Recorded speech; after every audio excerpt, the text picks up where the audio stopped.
Hello,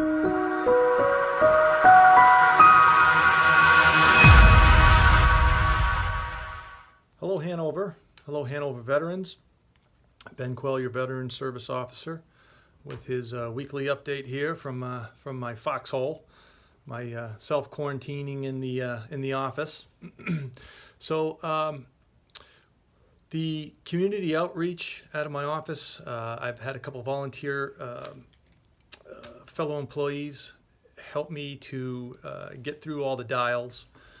We've gone through roughly 600 names, veterans that we know that reside here in Hanover. We were successful in contacting around 83% of the veterans by phone, meaning we either spoke to them, a family member, or we left them a voicemail.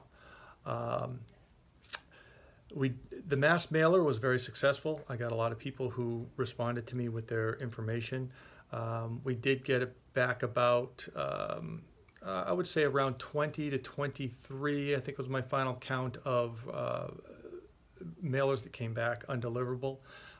Most of them also had non-listed numbers here in Hanover, which leads me to believe that those veterans no longer reside here in Hanover.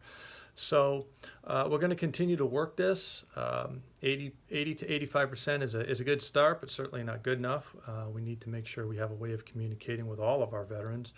Obviously, the hardest thing to do is get a solid list of emails, and that's information that's been provided to me voluntarily by the veterans by way of the information form, which is on the town website under Veteran Services. You'll see a tab on there that says veterans/spouse.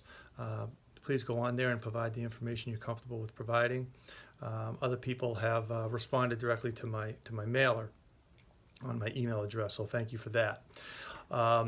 So a number of, while I'm talking about the website, I want to point out some things that could be very helpful to some of our veterans here in the town. And for those who haven't gone onto the town's website, you will notice that there is a red bar right in the middle of the screen, and it says Town of Hanover COVID-19 Information and Updates. I encourage you to click on that. There's tremendous information on there that's been provided by all the different departments and department heads within the town. Under that tab, though, if you go to the left, you'll see there's a drop down. There is a tab there for my office that says Veterans. So these are things that are specifically open to veterans and their families that could help them during this time of crisis. First thing I want to talk about is the program and funds for veterans. So this may not be food, this is more about money. We've had a lot of layoffs out there, a lot of people have lost their jobs. So there is a program out there here in Massachusetts called Military Heroes Fund COVID-19 Emergency Finance Relief Program. Now you go onto the site here, onto my site, you go down a little bit and you will see this particular program and what the criteria is for it and what it is providing. These are things that can help with bills, mostly things like rent, your mortgage, an auto loan, utilities. It can provide up to 1 month worth of payments up to $1,500 to help you with these bills. This would be money that would be paid by this fund directly to whoever the biller is. It wouldn't go to you, you would submit your finances, what you're looking to have help on, and they would pay them directly to them. What you'll need in order to apply for this is you'll need a copy of your DD-214. Now, if you don't have a copy of DD-214, contact my office, 781-826-5000, extension 1107, and there's a good chance that I could find your DD-214 for you. I have a Massachusetts site that I can go on to. For those who return to Massachusetts after their active duty and applied for their welcome home bonus, I most likely can find a copy of your DD-214. What you also need to do is get the billing statements together that are particularly burdensome to you and that you're looking for some sort of relief from. Okay, put those together. And then you just need to put a little explanation as to how the financial setback is related to COVID-19 pandemic. Okay, really about getting laid off, losing your job, what have you. It doesn't have to be real detailed. Okay, so what are the eligibility criteria for this? Well, you have to be a veteran that was honorably discharged. or you can be an active duty of the military. You can be in the reserves of the National Guard. Will also qualify you. So if you feel like this is something you would qualify for, something that has value to you, you'll see that I have a link there on my website. It says apply for assistance. And this will actually run you through the organization that's actually administering this program. It's called the Penn Fed Foundation. It'll take you right to their link. Okay, it'll go over the criteria that I've just spoken to you about. Just keep going down, and then you'll see a little blue tab in the lower right-hand corner that says apply for assistance. You click on that, and that's where you can start your application process. If you need any help with this, reach out to my office. Okay.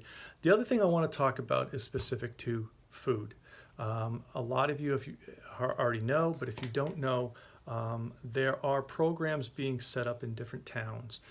The most popular one, of course, is at Gillette Stadium. Now, Gillette Stadium is still up and running.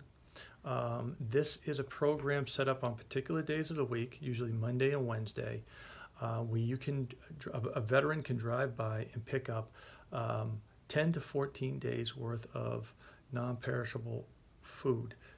When I say 10 to 14 days, that would be for 2 adults.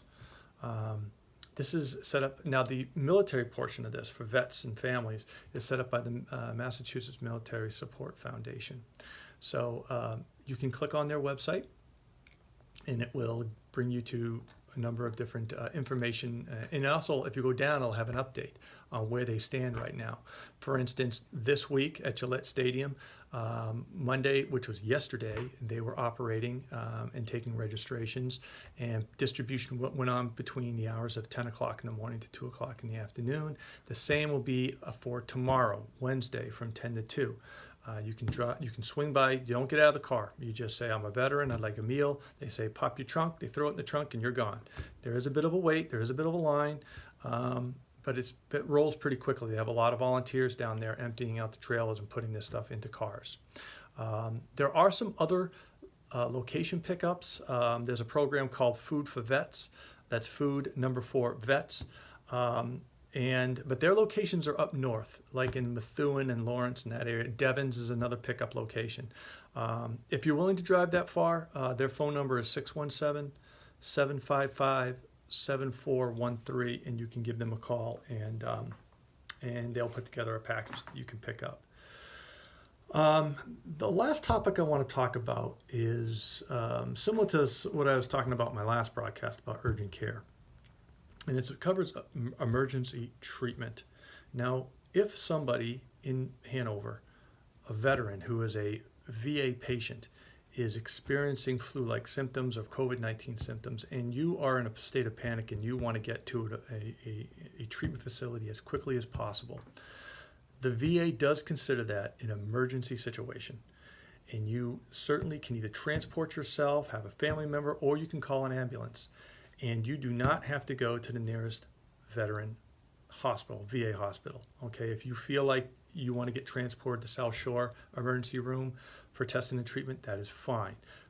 On the financial side of that, within 72 hours, the VA would like somebody, either the patient or a family member, to alert them that you are a VA patient, and that is your insurance, if you will. Okay. They know how to build a VA, okay? And that's what will happen, okay? Let's say it's South Shore Hospital. They will contact the VA. Most likely they'll contact probably Brockton, and they will let them know that they have one of their patients.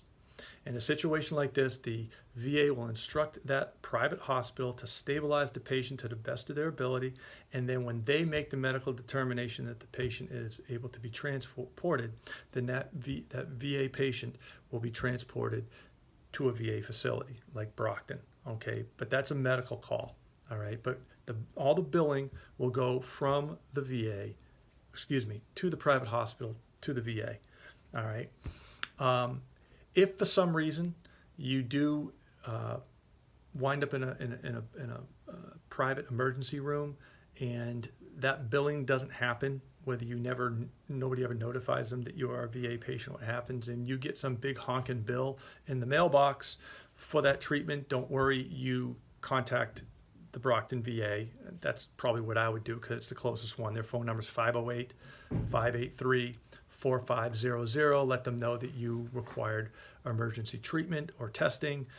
You're now back home and you've now got a big bill, and there is a procedure where you can fax or send that bill into the VA, and then they'll pay it. There may be some copays for you, but the bottom line is you should not be concerned with having to get to a VA hospital if you are a VA patient in an emergency situation, and you should not be worried about some sort of financial impact it may have for you. As I said, it's probably doubtful that anything will wind up in your mailbox from that private hospital. It's all going to be coordinated between the VA and that private hospital. But if it does happen, you contact them. If you get caught up in anything, though, you can always contact my office. That's what I'm here for. Okay, again, that's 781-826-5000, extension 1107, and I will help you work that like anything else. If you have any questions or concerns, all my information's on the town website. Just go onto the town website, click on Veteran Services, and all my information's there. Okay? Thank you very much, and as always, thank you for giving me the opportunity to serve as your Veteran Service Officer.